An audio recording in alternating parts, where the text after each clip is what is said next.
Not really. We've got a little bit of a soft rule of about an hour or so. It was starting to get to that point, but McHugh, it goes pitcher by pitcher. I think the key is knowing your guys, knowing a little bit of delivery, a little bit of arm action, a little bit of comfort with where he was. We checked in with him a couple times, but he was never really coming out of that game. I paid attention more so after the innings or after the delay. And seeing his innings, the first inning after back was about as good an inning as he had the whole night. And then I would say where it came into play was a little bit more at, the 90 pitch mark. So, when he got through the sixth and we have a fresh pen that's matched up pretty well against him, I paid a little bit of attention to the delay at that point. Jerry? A.J. McHugh won 19 games this year. Most people probably couldn't pick him out of a lineup. What is it about him that makes you think confident that he could succeed on a stage like this? Well, one, the success will start to convince you when you're around it every day, the way we are. I wasn't here last year for his breakthrough year, but I was told about it, and the way he has some finish pitches that are really tough to hit. Both breaking ball, cutter. He threw some finished fastballs tonight. That wasn't even his best tonight.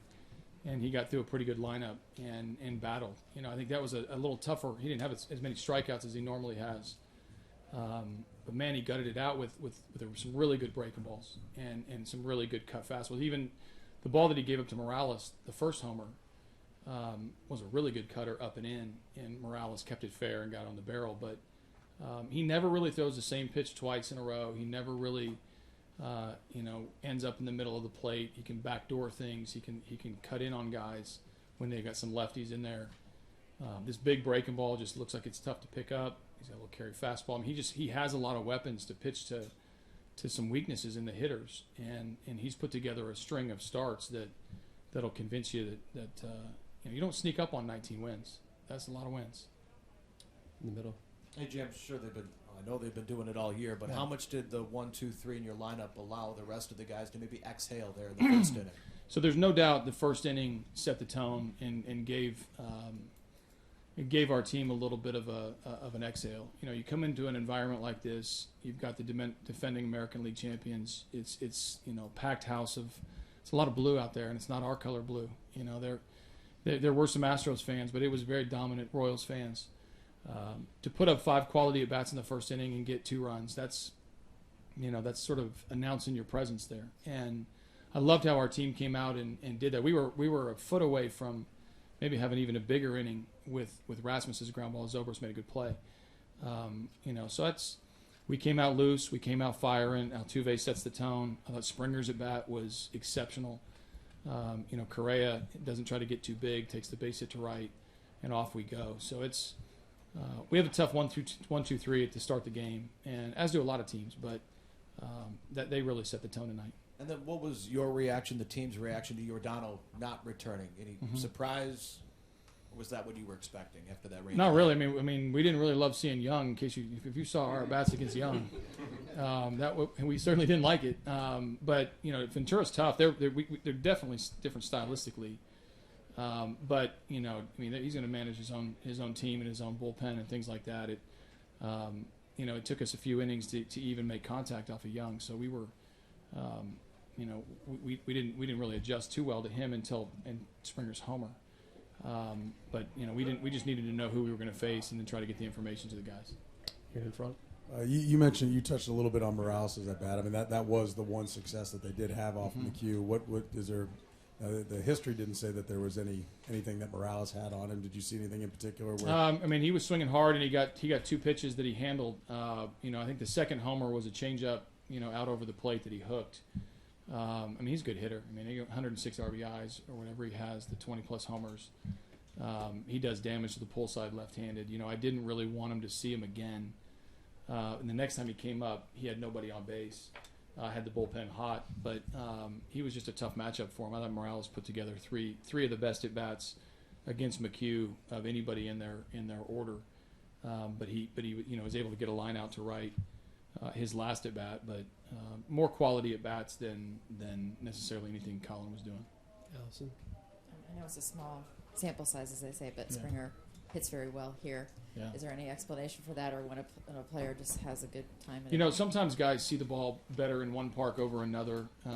You know, they don't pitch Springer any differently than a lot of teams do.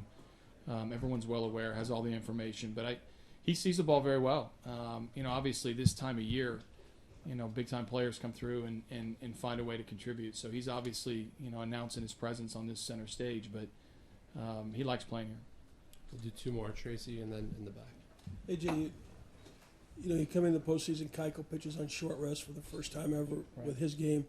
McHugh, a little more of a spotlight than he's probably ever had in his life. Right.